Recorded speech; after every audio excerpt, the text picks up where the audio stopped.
বছর বয়সে বিয়ে হয়েছিল? ওই কত হবে, তখন আমার এই 21 বছর।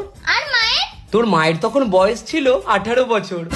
কিন্তু বাবা, আমার তখন 23 বছর বয়স। আরে না না, আমি আমার বিয়ের কথা বলছি না, আমি তো শুধু হিসাব করছিলাম। আমার বয়স এখন 23 বছর। আচ্ছা বাবা, মা মরে যাওয়ার পর থেকে তো তুমিই আমার সব দায়িত্ব নিয়েছো। হ্যাঁ। তা বাবা বলছিলাম, আমিও তো বড় হয়েছি আর তোমারও বয়স হয়েছে, আমার দায়িত্ব এবার অন্য কারোর হাতে দেওয়ার ব্যবস্থা করো। কি বলছিস? ছোট থেকে আমি তোকে বড় করলাম, তোর সমস্ত আবদার দেখাশোনা আমিই করে যাচ্ছি, আর আমি এত বুড়ো হয়ে যাইনি যে তোর দেখাশোনা করার জন্য আবার একটা লোক রাখবো। কি? সোমা পালিয়ে গেছে? পালাবে না তো কি করবে?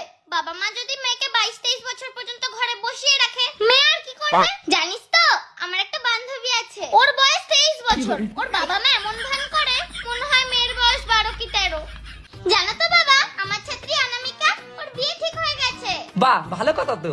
তার ছাত্রীর বিয়ে হয়ে গেল, আমি এখনো বসে আছি। হ্যাঁ? না না, কিছু না কিছু না।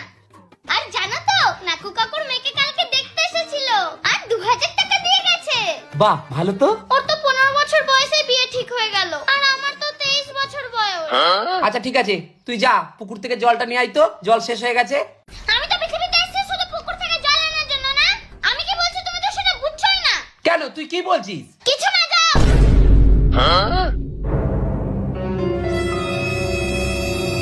হ্যালো গুগল, আমার বাবা না আমাকে বিয়ে দিচ্ছে না, আমার কি করে বিয়ে হবে একটু বলো না। no, no, no, no.